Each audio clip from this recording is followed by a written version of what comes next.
Hey out there, I want to make this video for the parents out there because I've noticed there are some parents who are watching these videos with their kids, and I'm also working with children in school right now, and I've been thinking about the importance of uh, parents understanding how to work with their kids in terms of the artistic process and exploration.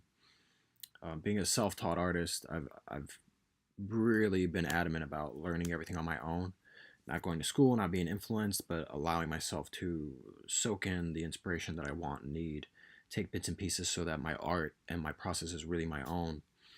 And having done that, I've come to a place without any training, I'm actually able to teach. If you look at my channel, I have over 14,000 subscribers.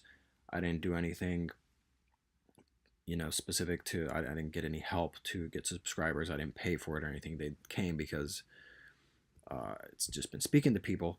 And without any training, I am actually officially a school teacher working also with special needs kids, with autistic children, which I had no experience with, but I naturally know how to work with people of all ages because of what I've given to myself over the years and kind of cocooned myself and seen what I need specifically. And I've been a very, very sensitive person all my life, which in the past has brought on a lot of judgment.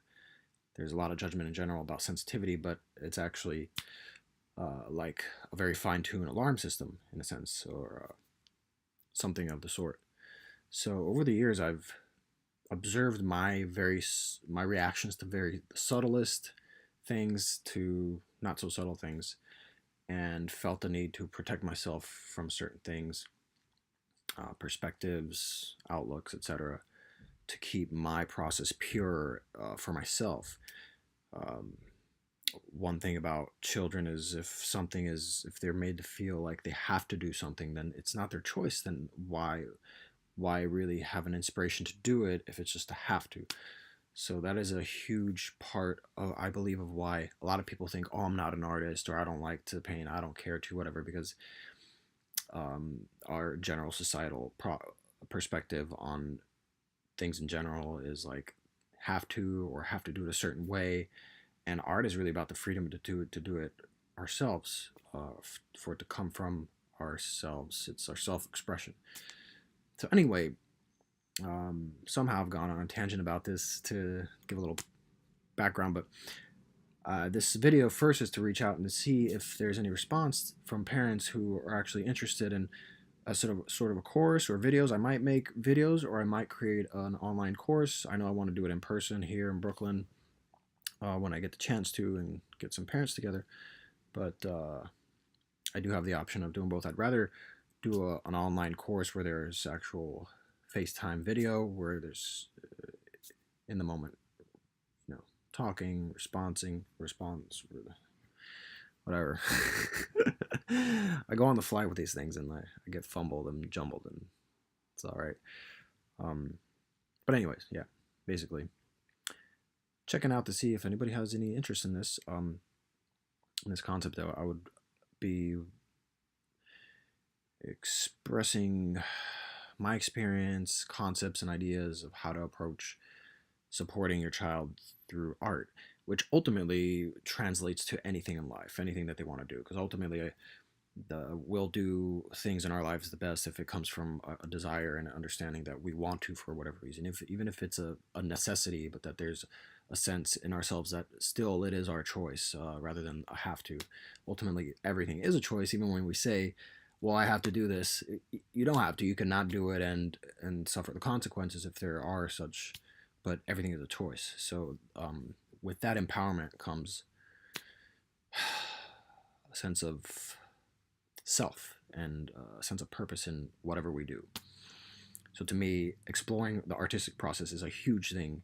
It's not just an extracurricular activity. There's that cheesy cliche that art will change the world, and I used to be resistant to it, but now I realize exploring the artistic process is very important, and it shouldn't be approached in that way. We're like, well, we should do it because then it's going to affect these things positively, because then there's that agenda again. When there's an agenda for something else than what is, there's that lack of acceptance of what is, and it taints the thing. And especially with someone sensitive such as myself, and a lot of, yeah, I'm sure a lot of you parents have children who are sensitive and just shut down. They're just like, and you don't know, you might not know why, or you might see that they just don't want to do what they're told, or they don't want to fit in. But like, look at this society. Like, we're being told and not to be a certain way, or things are being portrayed to be cool in a way, and like maybe you can be this way, and we're being fed a lot of stuff. We're not able to like blossom out of our own selves that easily. We have to like sift through all this minutia of stuff that like is being portrayed as what desirable or what we should do or might want to do, and really find what's true for us. And that's really important. I know that's really important, because otherwise it's pretty much death in a way. If you can't be yourself and you don't feel like you have yourself to bring, that is like the biggest wound I feel like in our society, is not feeling like we have something to offer, when what we have to offer as our pure core selves is not really useful, accepted, desirable, whatever. It just, there's a deep, even if we're achieving things, there might be a deep sense of like, yeah, but it's just not good enough, because we keep trying to achieve, and we get that little satisfaction, but then there's just more and more to achieve, and you might feel like, when does it ever end? Is there ever going to be that, that satisfaction, that end thing? And that end thing is not out there, it's here. It's not an end, it's just always there. And it's a process of discovering that and digging deeper and deeper, which I have been uh, really focused on doing for myself over the years. I used to do graffiti. I got arrested when I was 20 years old, and one day when I was sitting and being processed through the processing jail, didn't do time, but like I was in the bookings, and I was reflecting on how I was in a miserable place, and I, just as the people around me, didn't really know what true happiness was, and I had this inkling of like, I need to figure out how to get there and what that process is, so I can share it with people, because where I'm at sucks, and where these people are sucks, and a lot of them don't even realize it. They don't have anything to relate it to, to make sense out of where they actually are. So where we are is normal. Our everyday experience is normal. And so anyway, since then I've been really, really, really felt like I had no other choice in a way, because it's like I took the pill, whatever, the red pill, I don't know, couldn't really go back. So I feel like I have a lot to share, and I'd love to share, just as I have with these videos. I feel like with the graffiti tutorials, I came to a place where I shared a lot of technical insight, and at this point, I feel like I want more, to get more in depth with all of you out there, and that most likely will mean be actually interacting, whether it's through video, long distance, or preferably in person where possible. So if you'd like to be in touch, and if you're interested in that kind of thing, or anything else, any idea that you might have, any thing that you want some light shed on from someone who has experience with the artistic process, etc., let me know. And you can leave me a comment, send me an email. I'm gonna write my info in the little box down there, my website and stuff, so you can reach me. I've not only been teaching, but I've been making tons of art and selling art for years. Like, I've sold stuff to tons of countries all over the world. European countries, Nordic countries, Australia, South America. Lots of commissions here in New York City. I've done some art shows, and I've been teaching. And I also have been doing other arts too that I've been exploring.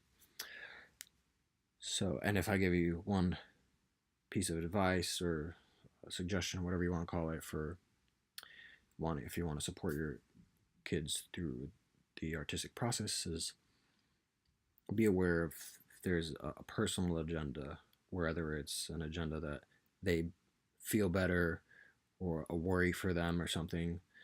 Like, trust, let it be. Like, everything's fine. I've gone through so much crap in my life, such hardships, such the insurmountable difficulties, and they've all just made me grow and become a better person, better artist, etc. And like, I'm at the point where I just love making art so much that I enjoy like mixing the paint. I enjoy just squeezing the paint out of the tube and going, wow, what a beautiful color. Back, years ago, that wasn't a thing. It just was like, I gotta paint, paint, paint. Now it's like, so this holistic experience, and it didn't come from my my willful, forceful effort, or like, I gotta get there, but really hitting walls and breaking down things about myself that were clinging, and so that I break open and allow things to affect me. So there's no way that we can force ourselves or anybody else into a preferred state of being. Life kind of does that for us. And there really is no way to force it. So even knowing that, you don't have the solution, you just have a conscious understanding to allow things to be as much as you can. That's been my experience. Anyway, thank you. Um, Hopefully that made sense. I will leave it at this, because otherwise I'll just keep on talking forever. Thank you.